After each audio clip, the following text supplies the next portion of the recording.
Bienvenue dans Face à Face. Ce soir, nous accueillons Monsieur Patrick Lecante. Bonsoir.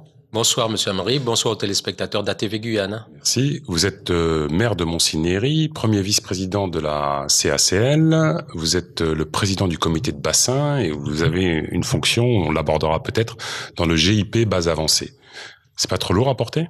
Non, tout simplement. Il faut savoir que pour œuvrer à la fois pour la commune, mais de façon plus large, l'agglomération du centre littoral et la Guyane, il faut être au bon endroit. J'ai choisi donc d'œuvrer bien sûr dans ma collectivité communale, aux côtés de mes pairs, conseillers municipaux, que je salue, et bien sûr l'agglomération du centre littoral, c'est important puisque c'est notre EPCI, c'est notre communauté d'agglomération du centre littoral. Alors on va aborder tous les spectres. D'abord la mairie de Montsinéry-Tenay-Grande, comment va-t-elle ?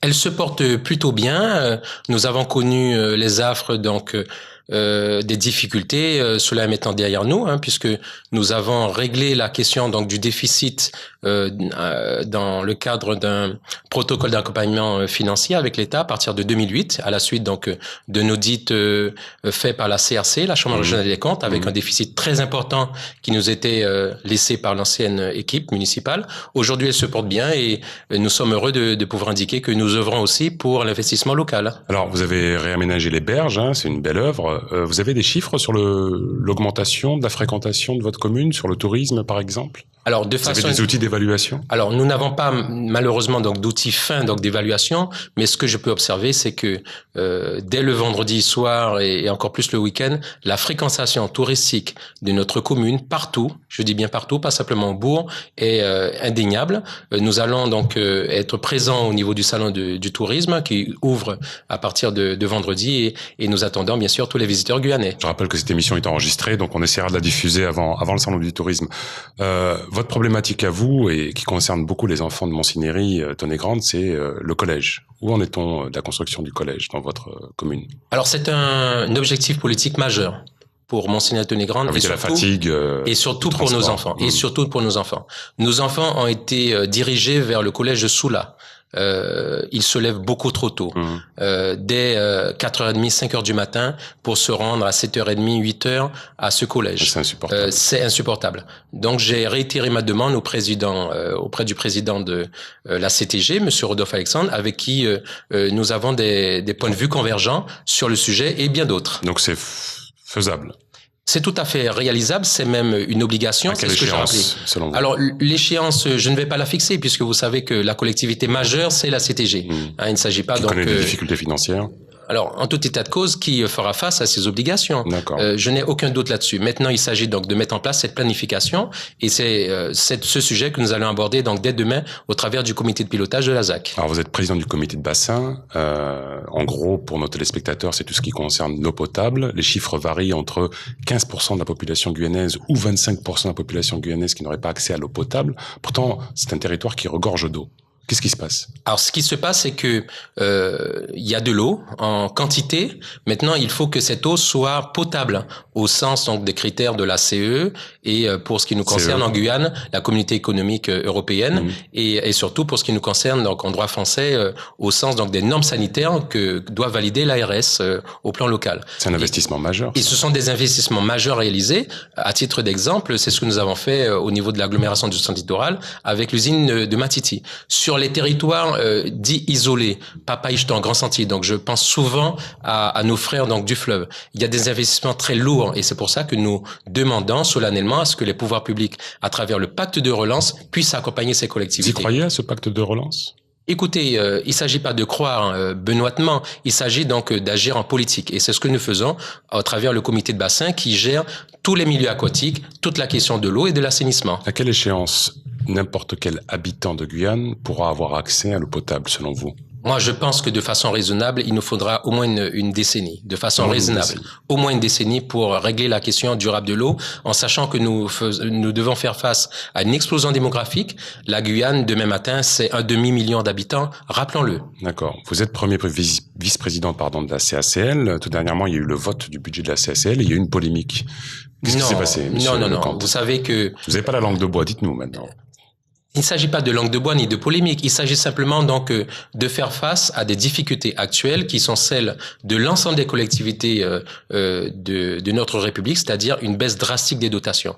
Lorsque nous sommes face à cela, il y a des choix à y mettre et c'est ce que nous avons souhaité tout simplement en toute démocratie. Et je n'ai aucun doute là-dessus. Nous avons souhaité avec d'autres collègues montrer en exergue. Les élus voyagent un peu trop selon vous ?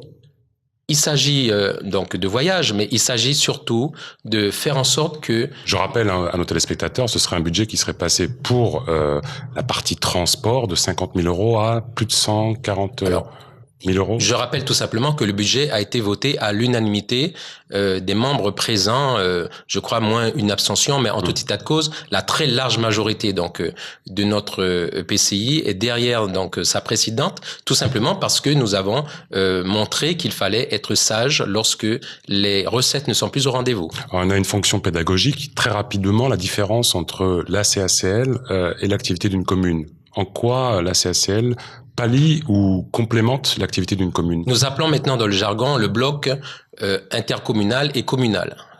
Co-interco. Il s'agit tout simplement donc d'opérer des transferts de compétences de la commune vers l'intercommunalité. L'exemple de l'eau, l'exemple de l'assainissement. Demain, la question... Le ramassage des ordures aussi. Le ramassage des ordures ménagères. Demain, le développement économique. Donc toutes ces choses sont transférées et la loi NOTRe, qui est la nouvelle loi donc de réglementation du territoire, est là pour opérer également donc ce transfert de compétences qui est une question majeure à la fois, sachant qu'il va falloir aussi mutualiser donc les moyens et les résultats. Monsieur Patrick Lecante, faites-vous toujours partie de l'AGEG, à gauche en Guyane, le mouvement de Madame Chantal Berthelot? Non. De façon très très claire, si vous avez suivi l'actualité politique de notre pays, j'ai souhaité donc me retirer de ce mouvement que j'avais contribué à former. Pourquoi?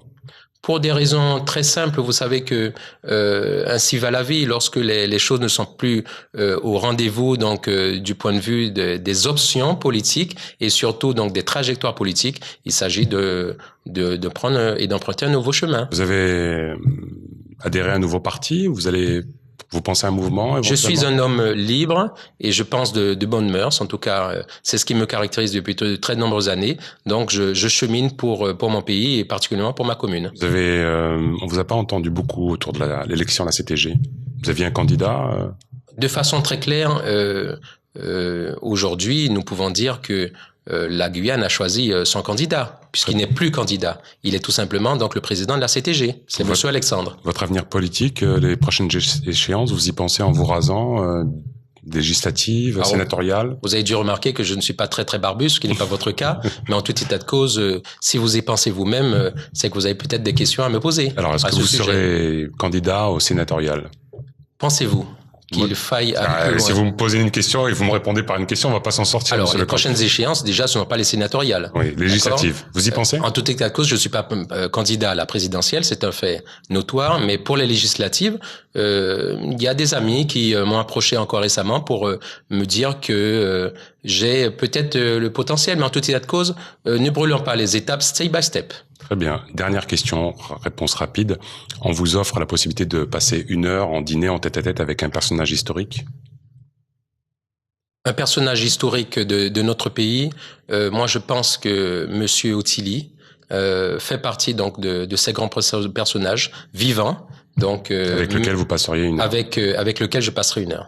Merci beaucoup d'avoir participé à cette émission, Monsieur Lecante. Les programmes continuent sur ATV Guyane. Tchamberet, les amis.